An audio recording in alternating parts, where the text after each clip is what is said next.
Bom dia, boa tarde, boa noite, dependendo da hora que nos assiste.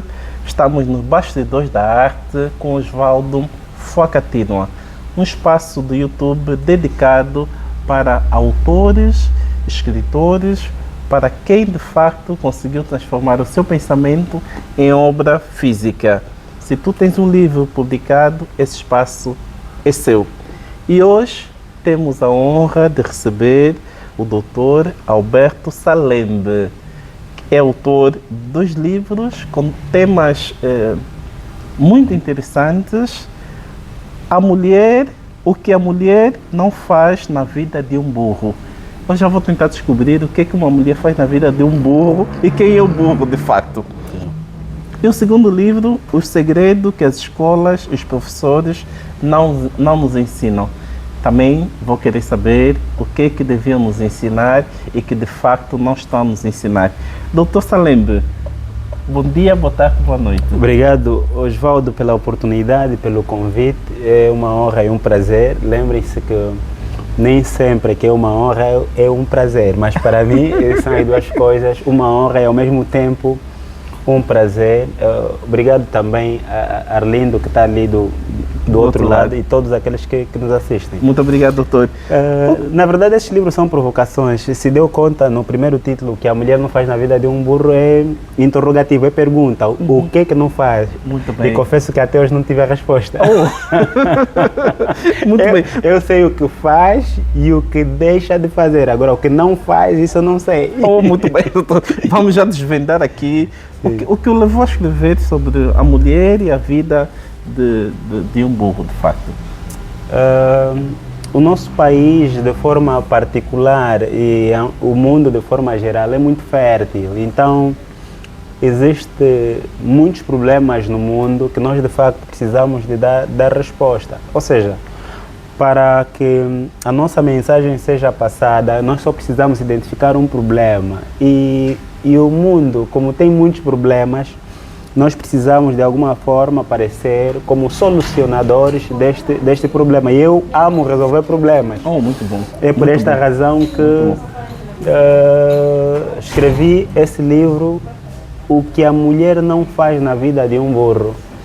Porque percebi que o termo burro nós utilizamos de forma pejorativa com alusões a outras questões que não têm nada a ver com, ou seja, aquilo que a gente atribui. Não há uma relação entre, do ponto de vista linguístico, significado e o significante. Parece que o termo burro utiliza-se para outras características que não têm nada a ver com o menos inteligente. Então, por esta razão, temos esta provocação. Outro dado importante em relação ao livro é a capa. Se der conta, tem o rosto de uma jovem, um jovem, mas no fundo tem lá o burro. Tem um burro. Precisa prestar muita atenção. Consigo ver aqui. Para desvendar o burro como um animal.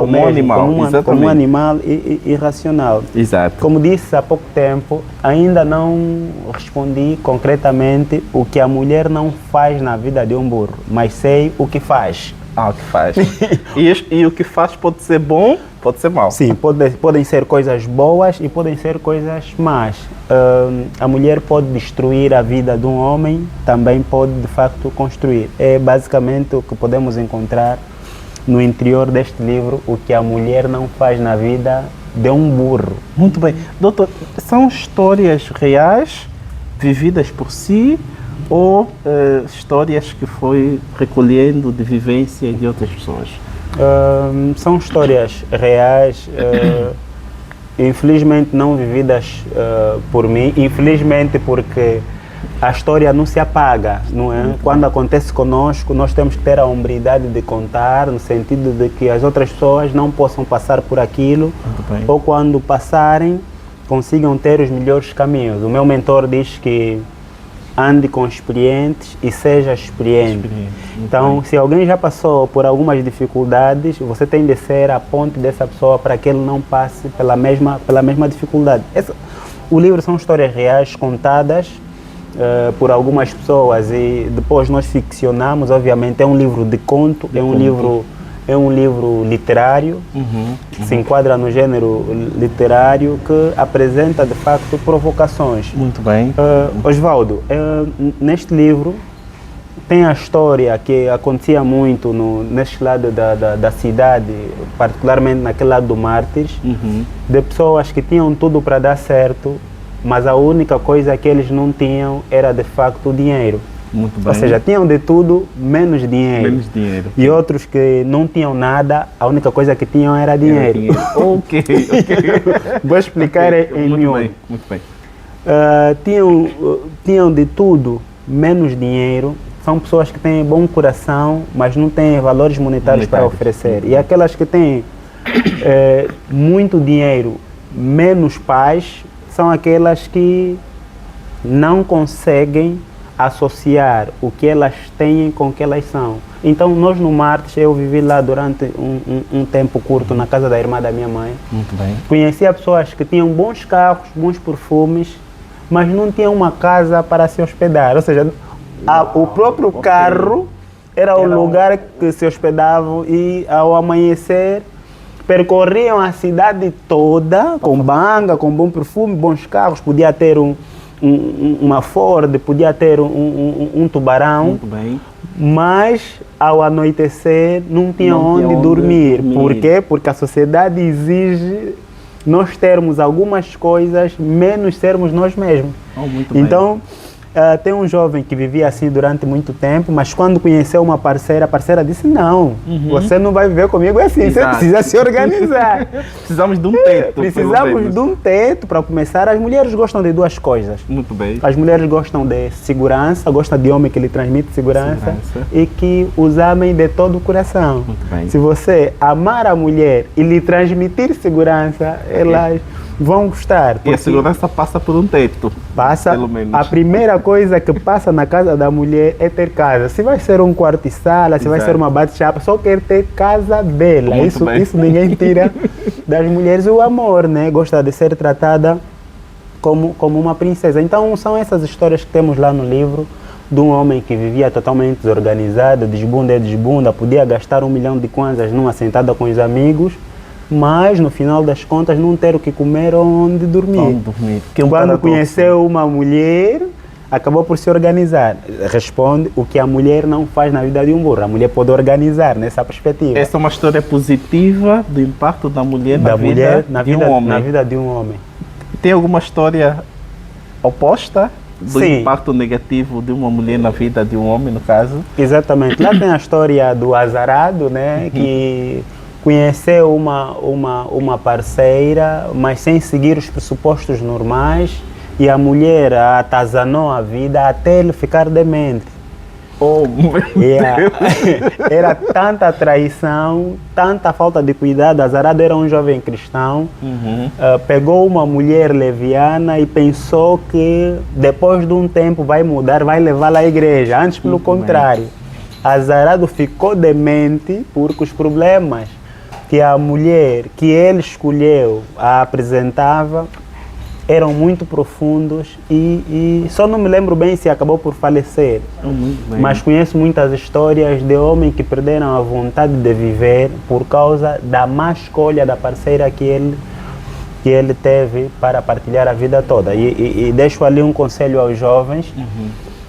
Quem é cristão tem a vida facilitada nessa perspectiva. Existem 2 decisões que o jovem deve tomar. Não sei se o Arlindo já tem mulher. Já está bom, já é casado. A primeira decisão que eu coloco no livro é escolher um sítio para adorar a Deus em espírito e em verdade. Não estou a falar para ir para a igreja, estou a falar para escolher um lugar para adorar a Deus em espírito e em verdade. Pode não ser cristão, mas tenha um sítio para adorar a Deus em espírito e em verdade. Não precisas ir para a igreja, mas precisas ter um sítio para adorar a Deus em espírito e em verdade. Muito bem. O segundo desafio que eu coloco ali aos jovens de forma genérica é ter muito cuidado ao escolher um parceiro ou uma parceira, porque pode determinar o sucesso ou o fracasso, a morte ou a vida. A mulher, só o facto de você escolher para partilhar com ela a vida toda, você já perdeu a salvação por a teres escolhido. Ou há outros que você acaba por ter paz para alcançar a vida eterna, para quem acredita nisso, por causa da parceira que de facto você acaba por escolher, ou ser escolhida, né? Nesse caso da mulher. Então, é muito disso que nós temos ali no livro. Então, o que a mulher não faz na vida de um burro. O que a mulher não faz na vida de um burro. Então, escolher uma esposa, no caso, é uma das decisões mais importantes da vida do homem. Obviamente. Eu não quero dar só exemplos concretos da nossa realidade. 95% dos problemas da pessoa está ligado à libido, aos impulsos sexuais. Muito bem. E esses impulsos estão intimamente ligados com os seres humanos, quer o homem, quer a mulher. O homem, quando controla os seus impulsos sexuais, resolve 95% dos problemas da vida dele. Epa, doutor, vai repetir isso. Peço desculpa, mas vai repetir essa frase para quem nos acompanha prestar atenção. Doutor, repita, por favor. Repito. O homem que... 95% dos problemas que nós como homens vivemos está ligado aos nossos impulsos sexuais. Quer dizer que o homem ou a mulher que consegue controlar os seus impulsos sexuais resolve 95% dos seus problemas. Muito bem. E, assim, no outro livro que eu vou lançar já daqui a pouco, no dia 13 de junho, e o outro vou lançar no dia 4, vou lançar 2 livros esse ano. Muito bem. Há uma parte de um dos livros sobre a comunicação, emoções e liderança, que diz que o problema do mundo eu dividi em 2 partes. Se o problema não for de comunicação, é de comportamento. E a questão dos impulsos sexuais e comportamento. Sim, para mim o mundo só enfrenta 2 problemas. Se não for a maneira como a pessoa comunica, é a maneira como a pessoa se comporta. Okay. Se você resolver a tua maneira de se comunicar e a tua maneira de se comportar, você tem poucos problemas. Tem poucos problemas. O problema das guerras entre a Ucrânia e a Rússia é problema de comunicação. Exato. 2 homens que deviam sentar e dialogar. O problema do Irão agora com os Estados Unidos e Israel provou mais uma vez que um homem da defesa dos Estados Unidos disse que a comunicação foi mal passada. Os Estados Unidos estão entrando numa guerra que não é dele. Não é dele, exatamente. É problema de comunicação. E se tivesse uma boa comunicação, e a outra parte é de comportamento. Se a pessoa não fala mal, se comporta mal. Okay. Então é por isso que só nessas 2 dimensões. Se não for da maneira como comunica, a comunicação eu divido em 2 partes, comunicação verbal e a não verbal. Verbal, que envolve palavras, a não verbal, que envolve gestos.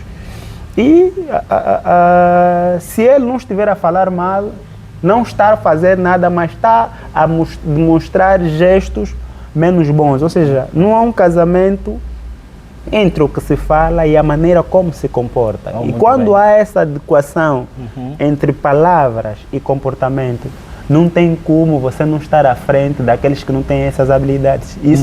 Isso aqui não nasce conosco. São habilidades que se aprende em qualquer esquina.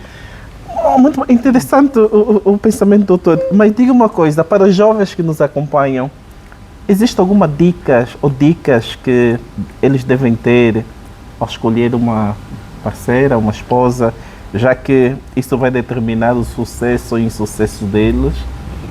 Sim, no livro tem lá a questão do poder da decisão.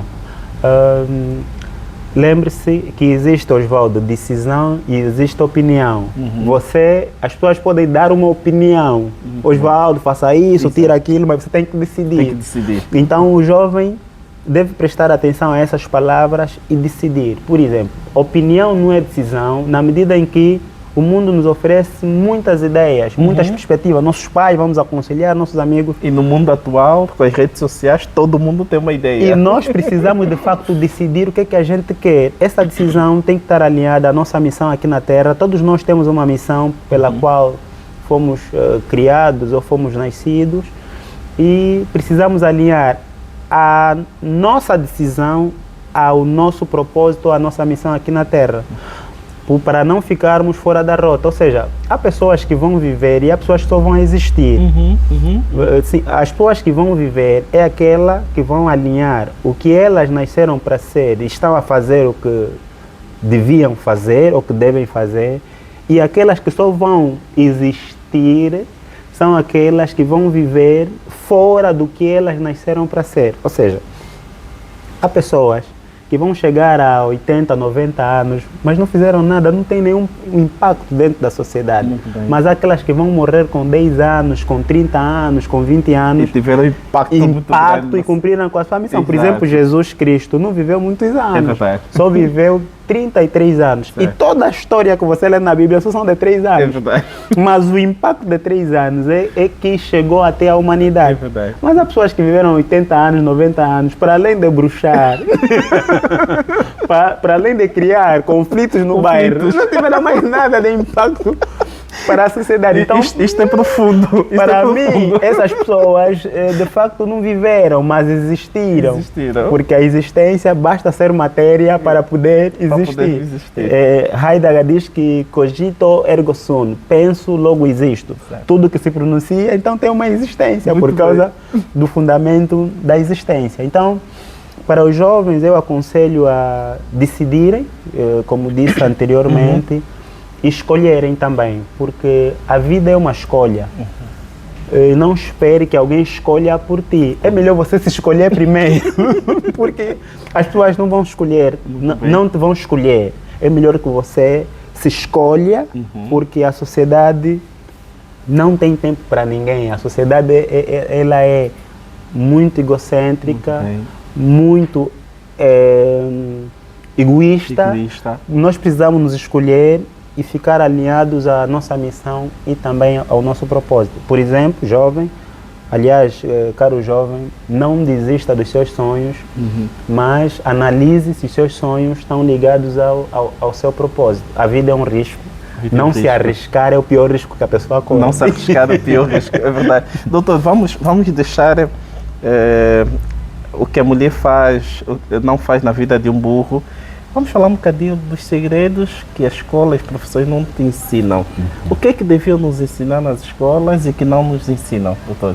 Esse livro escrevemos em 2021, lançamos em 2021, começamos a escrever, acredito que em 2018. O primeiro, que a mulher não faz na vida de um burro, comecei a escrever em 2014 e lancei em 2019. Muito bem. Tá, é um programa que a gente teve na Mediateca do Kazenga.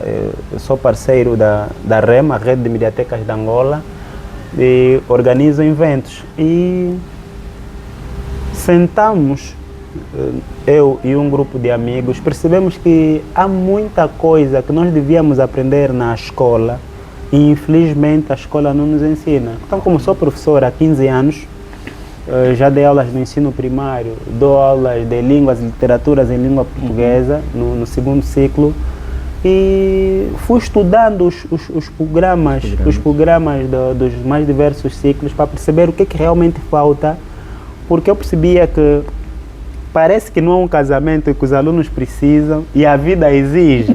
Quer dizer, há um distanciamento tão grande que ele aprende tanta coisa, cosseno, pi, tangente, trigonometria, mas depois, na vida prática, a vida está a lhe exigir comida, por exemplo. Está a lhe exigir defender o trabalho acadêmico, está a lhe exigir gerir os problemas. Muito bem. Então, por que a escola não dá isso ao estudante? Por exemplo, um estudante que tem de defender um trabalho de fim do curso, nos vários ciclos, pode ser no ensino médio, no primeiro ciclo ou no ensino superior. Mas a escola não tem módulos, uma cadeira, que fala como vencer o medo de falar em público. Muito bem. Falar em público. Falar em público. Que é algo que em qualquer etapa da nossa vida seremos obrigados a fazer. Até no curso de comunicação não ensinam como falar em público. Lá não tem. Exato. O outro tema é ligado às emoções. Até psicólogos não são treinados a gerir emoções. Exato. Não são treinados, porque eu já vi também psicólogos a lutarem. Quer dizer, não há casamento entre a profissão dele. Parece que a informação não foi bem passada. Como é que um psicólogo luta porque não deixaram comida no seu irmão e ele tem de consultar um outro paciente? Alguma coisa não bate certo. Então, selecionamos alguns temas, olhando para o nosso plano curricular, os nossos programas, que a escola, de facto, ao meu ver, devia ensinar, mas percebi também que há uma diferença grande entre a escola da vida e a vida da escola. Eu considero que há... Desculpa, repita, doutora. A diferença grande entre a escola da vida e a vida da escola. Ok. E quem faz isso muito bem é Napoleão Hill. Na vida da escola é tirar boas notas, casar, ter um emprego e assim você é feliz. Muito bem. Na escola da vida é muito exigente. Mesmo não tendo uma formação, você é obrigado a poder sustentar alguém, por exemplo. Mesmo não sendo licenciado, você tem que sustentar alguém. Exatamente. Isso é a escola da vida, é muito mais exigente. Quer dizer, é tudo o inverso. É, ok. Mesmo não sendo casado, você tem de ser bom pai, você tem de assumir a paternidade, Exato. mas não és casado ou não tens trabalho. Ok, É por isso que os nossos filhos, eles não querem saber se o pai gosta da mãe ou não. Eles só querem saber que tem que dar pão. Sim. Se estão bem, se amam ou não. As Ok. crianças não querem saber isso. Exato. Só querem saber que não comeu e não tem comeu. lanche. Exatamente. Porque a escola da vida tem essa particularidade de ser muito exigente. Então, os temas que estão ali no livro são como descobrir o propósito de vida, inteligência emocional, orientação vocacional e profissional, como traçar metas de vidas assertivas, como tomar decisões, como gerir as emoções e como falar em público. São os temas. todos esses temas que E a escola... como ganhar dinheiro. Como ganhar Eu fui, por exemplo, no programa das universidades que trata sobre economia. Só tratam, há um programa em economia que trata da moeda monetária. Mas é para estudar moeda, não é para ter dinheiro. Tem de pegar aqui alguns livros ligados ao nosso programa de formação da Angola, a realidade da Angola, para verificar se um economista sabe como ganhar dinheiro. Não, ele sabe como economizar. Agora, para ter o dinheiro para economizar, como faz isso? Ok. Então, é isso que a gente traz aqui nesse livro. O primeiro passo é saber o propósito de vida. O segundo é comunicar ao mundo. O terceiro é ter uma orientação vocacional ou profissional. A vocação profissional é ligada à profissão e a orientação, a vocação é ligada àquilo que são os nossos dons ou de facto talentos. Então são esses temas que a gente trouxe e temos recebido muitos bons feedbacks, porque ao nosso ver, Osvaldo, não é concebível você ter um estudante que vai lhe obrigar a defender o trabalho de fim do curso, mas você não lhe ensina como defender esse trabalho de fim do curso. Exato. Não estou a falar sobre metodologia de investigação científica, estou a falar de defender o trabalho, como vencer o medo. Falar e comunicar-se, passar o que escreveu no... Aqueles 15 minutos que a gente tem, que nos dão na licenciatura, o professor não nos ensina a vencer o medo de falar em público para ludibriar aquilo, não. Só nos diz, olha, tem que citar assim, olha, a metodologia é assim. Mas na parte do terreno, que às vezes é o mais importante, aqueles 15 minutos que se revertem nos 4 ou 5 anos, exatamente, nós não somos ensinados a poder ter essa habilidade. E, para fechar essa minha intervenção, todos aqueles que não dominarem a habilidade de falar em público ficarão sempre atrás daqueles que dominam como falar em público. Sempre foi assim, mesmo na família, nas amizades, na igreja. As pessoas não querem trabalhar com pessoas que têm dificuldade em falar em público. Exato.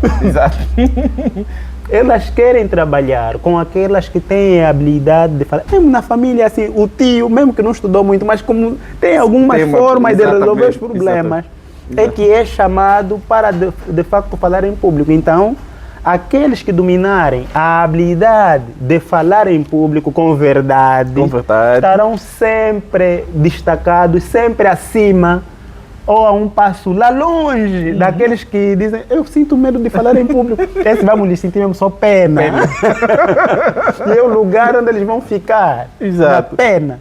Mas, como disse, essa habilidade não nasce conosco. Tem de ser ela pode ser aprendida, treinada, porque a epígrafe desse livro diz assim: os analfabetos do século XXI não são aqueles que não sabem ler nem escrever.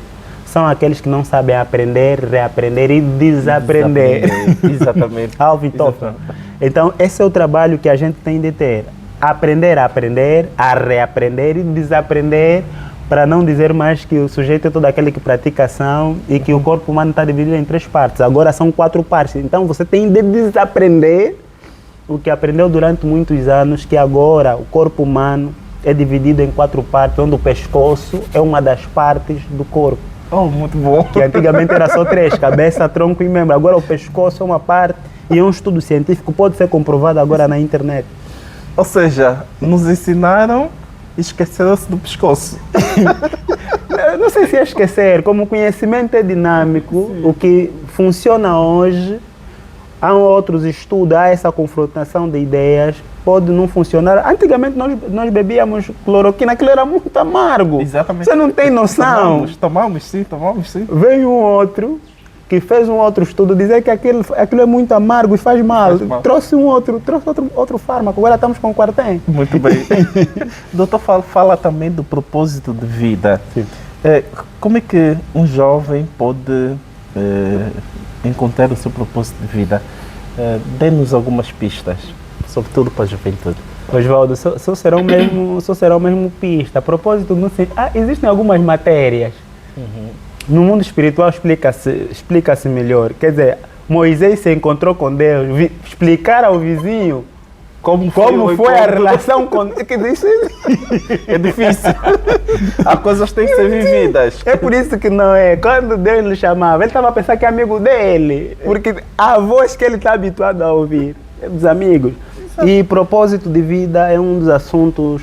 É questão de propósito de vida, livre-arbítrio, são coisas muito difíceis de serem explicadas. É melhor que a pessoa de facto viva. Mas, assim, de forma geral, a questão do propósito de vida, o que eu defendo aqui no livro, está muito ligado com a coisa que nos aborrece, nos dá raiva, nos dá nojo e nós viemos para consertar. Ou seja, o nosso propósito está ligado com o oposto do que a gente não gosta. Muito bem. Ou melhor, o nosso propósito está conectado com aquilo que nos faz mal e nós viemos para consertar. Ok. Imagine que não goste da injustiça. Muito bem. Você se torna um advogado ou um jurista para resolver o problema da injustiça. E pode ficar ligado ao seu propósito. Muito bem. Você não gosta de ver professores a darem mal às aulas. Você se torna um professor para manifestar o teu propósito de não ver a darem aulas mal. Muito bem. Então, eu defendo a ideia no livro que o nosso propósito está ligado àquilo que nos aborrece. Eu, por exemplo, eu não gosto de pobreza. Eu odeio a pobreza. Muito bem. Pobreza me irrita. Tudo que eu faço é para estar ligado à resolução do problema de pobreza. Não gosto de pobreza. Eu podia ter perdido a minha mãe por causa de pobreza. Quer dizer, a minha mãe tinha um problema de levar à clínica. Você não tem dinheiro, isso dá raiva. E quando nós levamos à clínica, depois com ajuda, cada hora que a minha mãe estava na clínica, tínhamos de pagar $100. Exato. Por hora, você levar alguém na Indiama, ou na Girassol, ou na Monteperfil, é caro. Mas há pessoas que morrem porque não têm dinheiro, por causa de pobreza. Exato. Como não odiar a pobreza? Como não odiar a pobreza? Que é causa de muitos males, não é? Sim, então, o propósito está muito ligado àquilo que nos aborrece, aquilo que nos dá raiva. Só que nós não fazemos como os demais fazem. Nós fazemos de forma excelente, inexplicável e o que eu chamo brutal. Ok. Sim, por exemplo, um professor que é professor não por causa da fome, não por causa do salário, mas por causa da vocação, a maneira dele dar aulas é diferente. Dá-se conta. Exato. Quem é muito atento, mesmo até no mundo da saúde, consegue perceber, não, essa está a fazer. Quem tem vocação quem tem vocação, quem não tem vocação. Dá-se conta, mesmo nos hospitais, quem trata por amor, até se você é paciente e for uma moça, você vai pensar que está te pedindo namoro. O tratamento tão otimizado. Exato. Tão da alma, que você vai pensar que está te pedindo namoro. Exato. Só está te tratar bem, porque você é paciente e faz parte do propósito então, dela. Daí a importância de identificarmos as nossas vocações. Sim. Nós estamos numa vocação errada e ter um comportamento menos menos ético, menos correto. Osvaldo, quando nós descobrimos a nossa vocação, nós não trabalhamos, nós nos divertimos. Olha, trabalhar numa área que você não tem vocação é muito sofrimento. Você sabe o que é? Osvaldo, você sabe o que é ficar aqui a vender livro, você odeia a leitura? Você sabe o que é ficar numa livraria, a atender as pessoas, ter que falar do livro que você não lê, você não gosta de ler, você tem de vender. É verdade. Você vive a vida toda a sofrer. Nós, no nosso país, Angola, nós temos muita gente a sofrer com o trabalho que elas têm. Sim. Imagine que você seja um médico. Médico significa amor e cuidar do outro. Você tem dificuldade em amar o outro e cuidar do outro, você fica médico. Que não todo o trabalho tem de ser... Não, você vai pensar que é mercadoria. É por isso que alguns, sem receber dinheiro, não tratam do paciente porque está distante do seu propósito, ou até está deslocado. Ele às vezes queria ser economista, queria ficar num processo, ou então um empreendedor e tudo mais. Foi calhar médico e ele pensa que aquele é cliente para poder extorquir dinheiro de todas as formas. Então, a questão do propósito, para além de nos dar a tranquilidade na alma, faz com que a gente não trabalhe. Os psicólogos chamam sublimar. Você sublima quando o trabalho não fica uma fonte de trabalho, mas uma fonte de prazer. E ali, quando está ligado ao seu propósito. E para o propósito ser descoberto, existem algumas sugestões de questões que eu coloco aí. A primeira é quem sou, de verdade. A pergunta que você faz, quando ninguém está a te ver, se te retirarem o nome, a profissão, o cargo que você ostenta, o que é que resta? E perguntarem, quem és tu? Osvaldo, não fale o teu nome, não fale a profissão e não fale o cargo. Ok. Sim, não fale o nome, que resta? O cargo, a área que se formou. Se te pergunta o que é que resta de ti, esse aqui é você. Muito bem. Se você não souber responder essa questão, se te retirarem os elementos que eu fiz aqui menção, precisa de alguma forma ir buscar. E o propósito de vida faz-se também com uma questão de identidade muito forte. Quem você era antes de você nascer?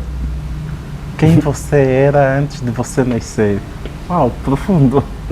Se você não sabe isso, torna a forma de ser e estar muito confusa, porque imagina o nome que dá um Osvaldo pode não representar o que você é. Exato. Nem sempre o nome representa a pessoa. Exato. É por isso que na Bíblia há muito cuidado em dar o nome à pessoa. Sim. Nós não temos ninguém com o nome de Caim. É verdade. Judas também. Não temos pessoas com o nome de Judas. Caim, porque o nome, esse nome, carrega muitas cargas negativas. Então, ao responder a essas questões, começa a entrar naquilo que é de facto o conhecimento do propósito, e depois leva a autoconhecimento, quem é a tua família, quais são as 3 pessoas que têm mais influência sobre a sua vida, onde você sai, onde você vai, onde você está, e poderá de facto responder essa questão do propósito. Se o doutor tivesse o poder de alterar os programas curriculares, faria uma alteração profunda? Quais seriam os principais pontos que alteraria? Essa é uma questão... Arlindo, essa é uma questão que o Osvaldo me coloca, é uma questão polêmica, né? Se tivesse a oportunidade de alterar o programa curricular, o que é que alteraria? Dois, 3 pontos. Isso aqui fez exonerar a ministra da Educação, Luísa Grilli, né? Pelo menos um ponto que alteraria. Osvaldo, eu vou responder como Sócrates. Há muita coisa boa que falta só de uma boa fiscalização nos nossos programas, e há coisas de facto que podem ser repensadas, mas haveria um grande casamento entre o que se precisa para a vida e o que se deve aprender na escola. Deveria ter um casamento. Para mim, o estudo seria muito contextual. Por exemplo, quem está a viver em Catabola, é um dos municípios do Bié. Quem está em Catabola, ou no Coinga, ou no Virei, ou na Gabela, no Kwanza Sul, não podia ter o mesmo programa com quem está em Luanda. Muito bem. Tá, então, o conhecimento podia ser pensar global, mas agir local. De acordo com as necessidades. De acordo com as necessidades daquela comunidade, tendo em conta que o conhecimento é para servir a comunidade. Mas ele teria também uma visão genérica, global, daquilo que se aprende e é funcional em toda parte do mundo. Por exemplo, no ensino primário fala-se de plasticina. Tá, as crianças têm que ficar com plasticina. Lá no bairro, nossos bairros é lodo. É lodo. Sim, lodo. Ok, exato. Tá, num tempo chuvoso, você pega aquilo e faz os bonequinhos e tudo. Em vez de trazer a ideia de plasticina que ele nunca viu, pode contextualizar que é caro, aquilo é caro, e o nosso governo não tem tablet para todos. Exatamente. Aquilo é caro, pode pegar o que ele tem na realidade dele para fazer uma comparação do ponto de vista das aulas demonstrativas. Então, eu olharia muito para esses aspectos. Por exemplo, o que se estuda do ponto de vista da literatura angolana. Aquilo está desajustado. Toda hora Ngunga, as aventuras de Ngunga. Não. Podemos também ter livros atuais, incluindo outros autores. Nós, na literatura angolana, estudamos Enga Chito, estudamos Arnaldo Santos, estudamos Alfredo Trone, estudamos Agostinho Neto. Só. E deixamos de estudar as outras áreas. Exatamente. E eu poderia pegar também alguns livros ligados ao empreendedorismo, tem que fazer negócio. Exato. Tem que ganhar dinheiro. Livro de comunicação, implementaria programas de comunicação, de como ganhar dinheiro, como descobrir o seu propósito, porque há uma pergunta aí muito interessante no livro, um jovem que lhe disseram o que gostaria de ser quando fores grande. E ele disse, o professor já estava começando a insinuar, quer ser médico, professor, advogado? Ele disse, não, eu quero ser feliz. O professor disse, feliz não, escolhe uma profissão, escolhe algo. Quer dizer, nos ensinam que quando dizem o que queres ser, só tem de ser uma profissão, associando o nosso ser com a profissão. Não, a profissão é complementar, é por isso que a escola não nos ensina nada. Sabe o que a escola faz, Oswaldo? A escola desperta o que já está em nós. Ok. Imagina o Arlindo, se já tem a habilidade de fazer fotografias, de filmar tudo mais, não começa a lhe esforçar, a começar a ser bom em língua portuguesa, você vai matar o indivíduo. Exatamente. Pega na predisposição do indivíduo e a escola desperta. A escola é para dar uma elasticidade naquilo que já tem no indivíduo. Ele se torna um bom fotógrafo, especialista naquilo, porque todos nós temos uma habilidade. E vai servir a nação com fotografia mais profissional. Agora não, nós colocamos, olha, você vai fazer isso. Tem que ser isso, tem que ser médico e acaba por ser pessoa infeliz. É por isso que o Anselmo Ralph, nós não conhecemos a área dele de formação, não tem nada a ver com música. Ele é contabilista. Você conhece Anselmo Ralph como um contabilista? Não. Como um cantor. É isso que eu chamo de sublimação. Então, o que eu iria fazer é colocar a pessoa certa no lugar certo. É pegar, Oswaldo, com um estudo aprofundado, tem habilidade para a literatura. Fica só na área da literatura, não significa que não vai se abrir para os outros conhecimentos, não. Tem conhecimento empírico, conhecimento científico, conhecimento teológico e conhecimento filosófico. A parte que ele mais explora, ele pode servir à nação em função da habilidade que ele possui, com os centros profissionais, cursos técnicos, tudo mais, dependendo da habilidade que se tem. O que aconteceu no ensino superior? Eu fiz línguas, literatura e língua portuguesa na Universidade de Agostinho Neto. Tem um colega que só gostava de dançar, o professor está a explicar, está a levantar, está a rebolar. E do ponto de vista do traquejo, daquilo que é a formação que estava fazendo, até hoje não tem casamento com ele. Terminou, mas não tem casamento com ele. Ok. Quando me casei, convidei para dar. Aquilo foi um show. Até a parte de explicar que esse foi meu colega, não vão acreditar, porque é o mundo das letras, não tem nada a ver, embora seja do ponto de vista genérico o mundo das artes. mas ele só gostava de dançar. Só dançar. Está aí, está a conversar contigo, está a dançar, está a dançar. Perdemos um bom dançarino, Perdemos por um. exemplo. Não, ele continua a juntar as duas coisas, mas fez um curso errado.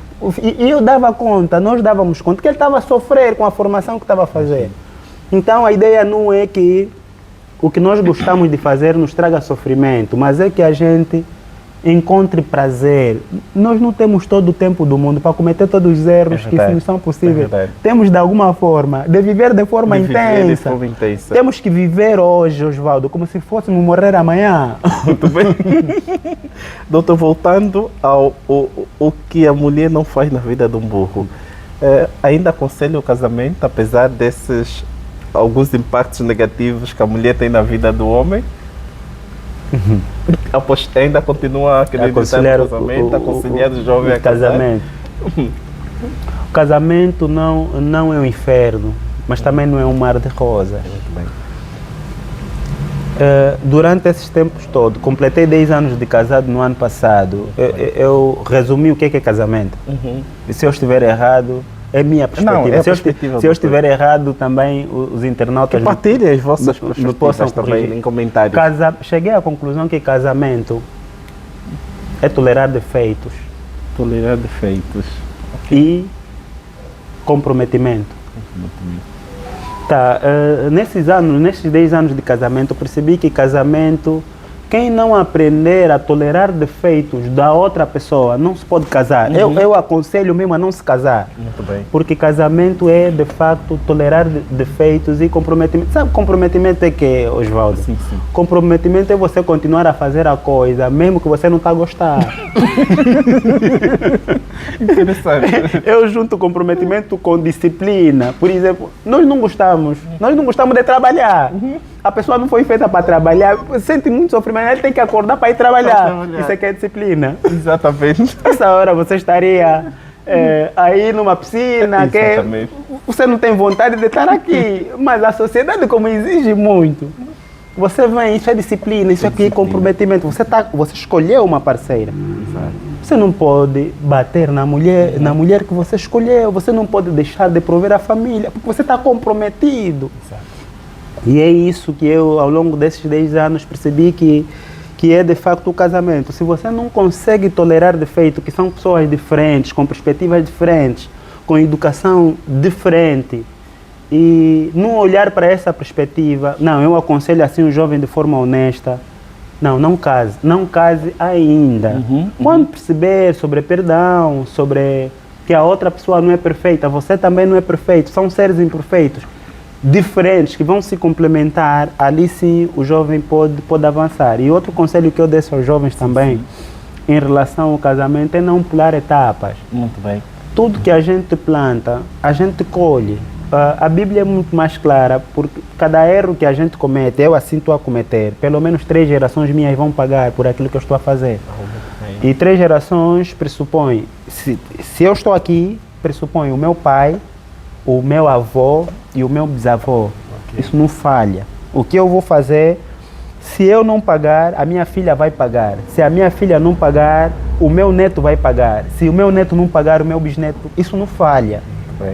É por isso que existem problemas familiares. Há famílias, eu conheço muitas províncias de Angola, que basta ter alguém que esteja a estudar para se licenciar, ela acaba por morrer. É problema familiar. E eu conheço também famílias que quase todos não vêm. Quando chega a uma certa idade, começa a perder a visão. Mas isso é problema, de facto, familiar. Precisamos ter muito cuidado onde estamos a entrar, ter cuidado com quem estamos a nos relacionar, para não seguir só aparências, para não seguir só corpo, porque no final das contas, nós estamos numa matrix, existe um mundo depois desse mundo. Muito bem. Doutor, projetos para o futuro? Projetos para o futuro? Muitos projetos. A nível de literatura, livros?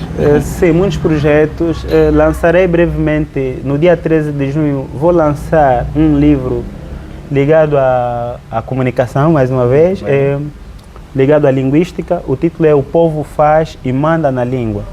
O povo faz e manda na língua. O povo faz e manda na língua. Comecei a escrever também em 2014. O povo é que manda na língua. A gramática é tentativa de representação da maneira de falar das pessoas.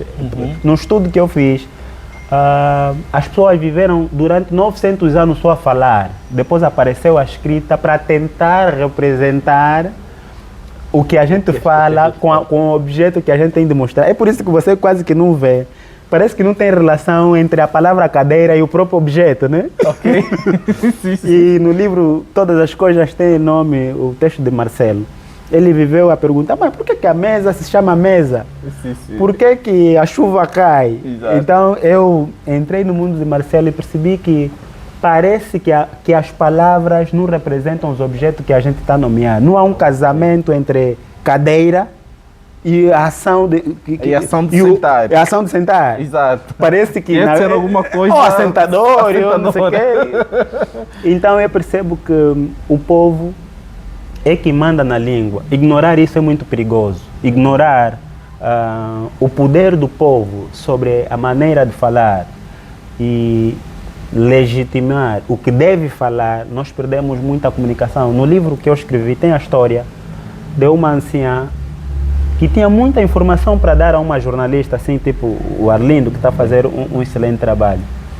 A jornalista pediu à senhora para dar a comunicação do que estava a acontecer no bairro e estava a lhe dizer, não fala assim, fala assim. E a mãe disse, a anciã disse, então se tu é que falas bem, por que me gravar? Exato. Eu que não estudei. Eu que não estudei. Fala você. Bora. A anciã deixou de transmitir o que estava no coração dela para dizer, fala você que estudou, que tem já a informação do bairro, eu que não estudei, Exato. fico assim com a informação. Então já vi pessoas que perderam a vontade de viver pelo facto de não terem uma boa comunicação e as pessoas estão a dizer que você não está a falar bem. Exato. E ainda não sabemos o que é falar bem. É verdade. Então o livro O Povo Faz e Manda na Língua é para trazer esse prestígio que o povo tem sobre a língua. E depois lançarei, dia 4 de outubro, no Hotel Esquina, o outro livro, Comunicação, Emoções e Liderança. Para mim, é a vida. É a vida. Comunicação não é o que a gente diz, é o que os outros entendem. Se eu estiver a falar e os internautas não estiverem a me perceber, isso não é comunicação. Não é comunicação. É tudo, menos comunicação, porque comunicação é fazer-se entender. Emoções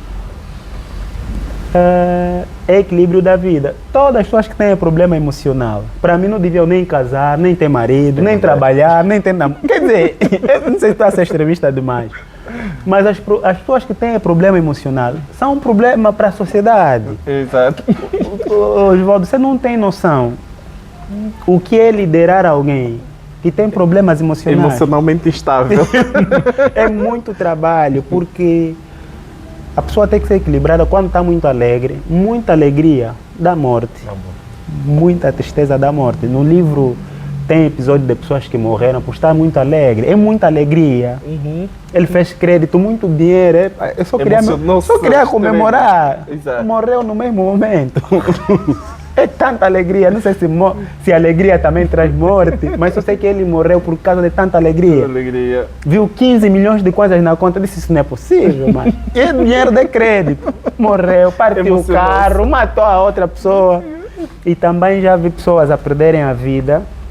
Estavam tristes. Um aluno no Kwanza Norte estava a fazer estágio de saúde, deram-lhe mais 50 dias, achou que aquilo era um exagero, pegou a corda e enforcou-se.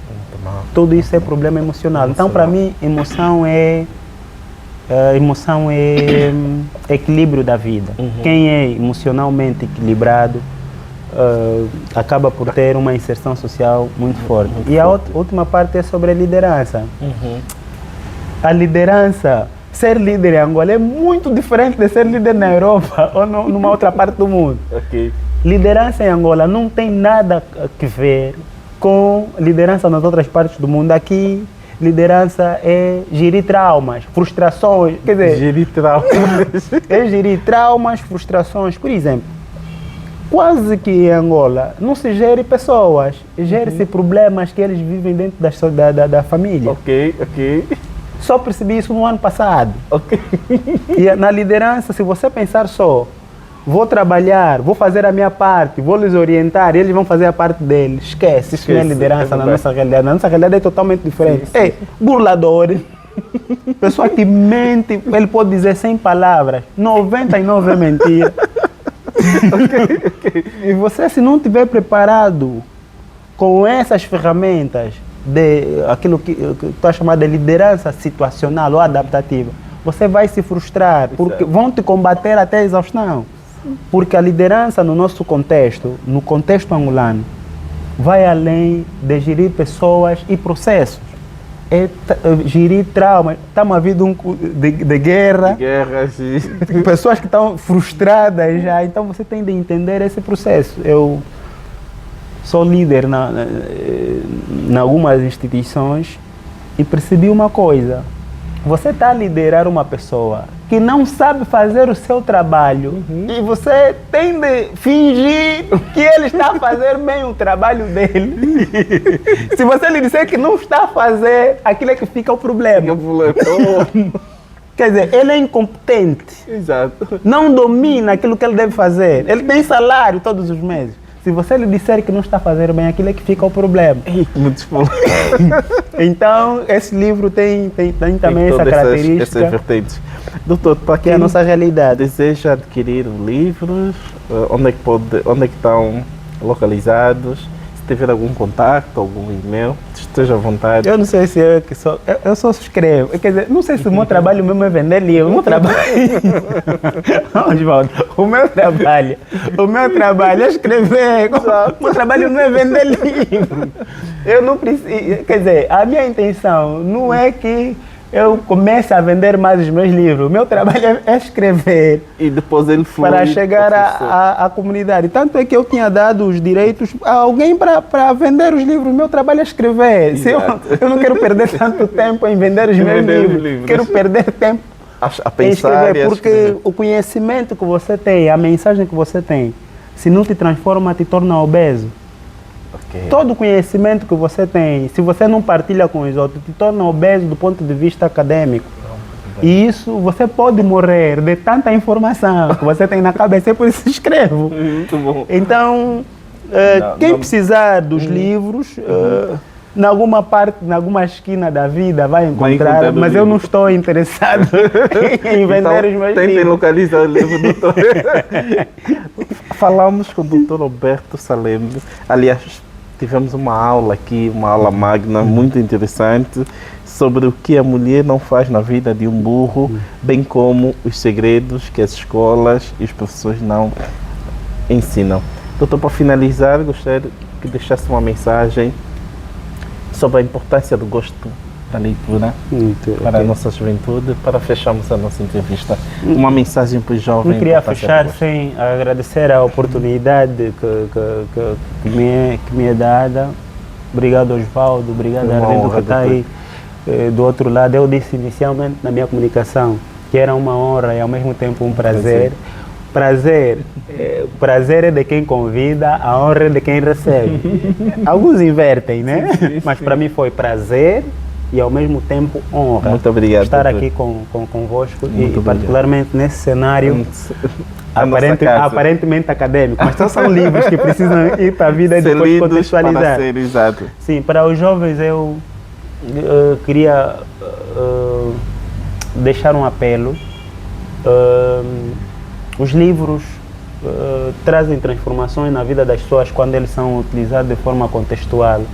E é muito perigoso a pessoa crescer, envelhecer, sem ter informações que se passam nas outras partes, necessitando de facto de viagem. Então, aconselho os jovens a começarem a ler de qualquer jeito. Quando eu digo de qualquer jeito, comecem de alguma forma a ler. Se for nas redes sociais, se for revista de igreja, e comecem a ler as coisas de que gostem. Não comecem nos livros muito volumosos, não façam isso, vai cansar a vossa mente. Comecem a ler as coisas de que gostem. Gosta de cultura, gosta de culinária, gosta de corte e costura, procure livros dessas áreas partindo da predisposição já daquilo do que gosta. E não comece a ler textos muito longos. Exato. Comece a ler. Quem tem dificuldades em leitura, não comece a ler textos muito longos. Comece a ler uma página por dia, ou uma página só. por dia, exatamente. Comece uma, duas, três. Na medida que vai ganhando traquejo e a habilidade de leitura, vai acrescentando o número de páginas. Mas não fique sem ler. Leia qualquer coisa. Muito bem. Depois, ao longo do processo, vai começar a filtrar. E para terminar essa parte dos livros e da visão que eu tenho do mundo, a cosmovisão que eu tenho do mundo é: sejam verdadeiros. Sejam verdadeiros. Durante esse período todo, Osvaldo, percebi que existe uma verdade que não é relativa. Existe uma verdade mesmo que nos liberta. E é sobre essa verdade que eu gostaria que os jovens pudessem assentar a sua filosofia de vida, a sua forma de ser, sua forma de estar, sua forma de encarar o mundo, em tudo quanto puderem fazer. Sejam mesmo verdadeiros, sejam honestos, não vivam sem propósitos. E quando aparecerem os erros, é justo que nós cometamos os erros, mas não é justo que nós vivamos a vida toda só cometendo erros, propositadamente. É aquilo que eu digo a alguns irmãos da igreja: não programem pecar. Pequem, mas não programem pecar. Então, sejam vocês mesmos. Aliás, os jovens, os internautas já são adultos. Exato. Cometam erros, mas com juízo. Com juízo. Estivemos com o Dr. Salembe. Não, doutor, não, professor, sou professor Alberto Salembe. Sim. Foi uma honra muito grande tê-lo aqui. Continue conosco, que as próximas semanas teremos novos convidados, sempre com temas pertinentes, com o objetivo de passar uma mensagem de otimismo, de fé para a juventude, de esperança e sempre focado ao hábito da leitura e a importância e o gosto da leitura. Estamos juntos e até já.